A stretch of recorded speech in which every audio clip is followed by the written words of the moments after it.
Here's the initial design using SketchUp. Here's the location we chose. I dug down around 8 inches and uncovered a hose here from the sprinkler system. One of the sprinkler heads over here was actually buried completely. So I had to move that out of the way before going in with the rocks.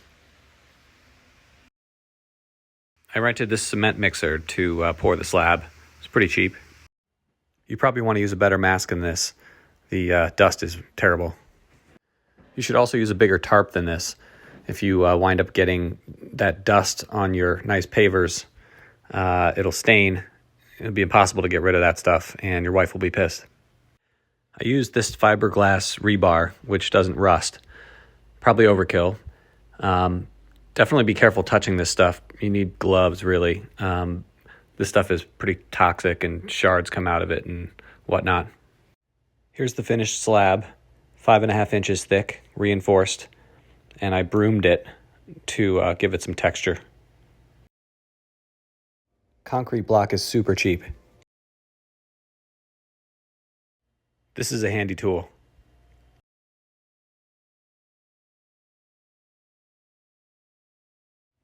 Laying the block was pretty easy. Just make sure you get the corners in the right spot, measure twice. There's really no do-overs with this type of work. And remember to lift with your lower back in a jerking, twisting motion. I designed this stand with the dimensions of a cinder block in mind. Didn't want to really cut any of these. This is my first time ever working with block or masonry of any kind. So I just made sure that half blocks and full blocks were all I needed to buy. I actually filled the wall with cement and rebar, which I had left over. Totally overkill, but I don't know, had it left over, why not? I just let it extend a little higher so it'll tie in with the top. Actually gave me a good spot to tie the rebar for the top into to hold it up to the right height. Wanted to make sure that this middle thing was supported, a lot of weight on that.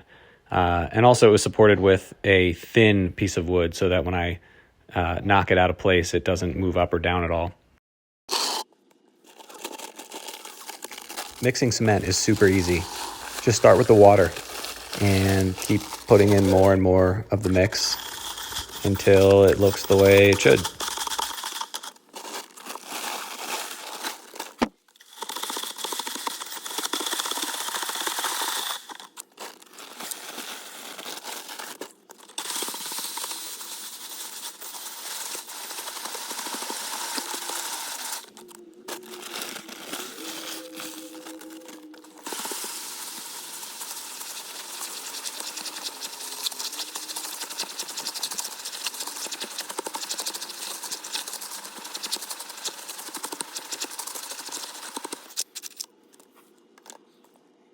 Five-gallon spackle bucket was too small.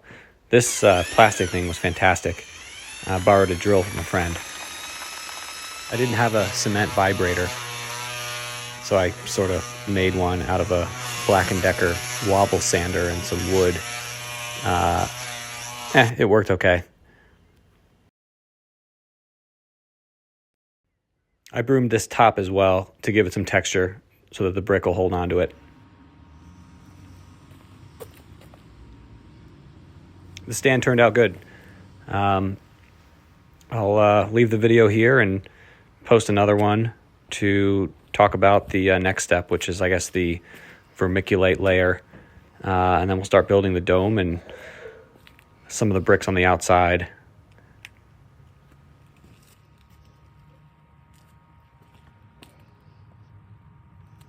Thanks for watching.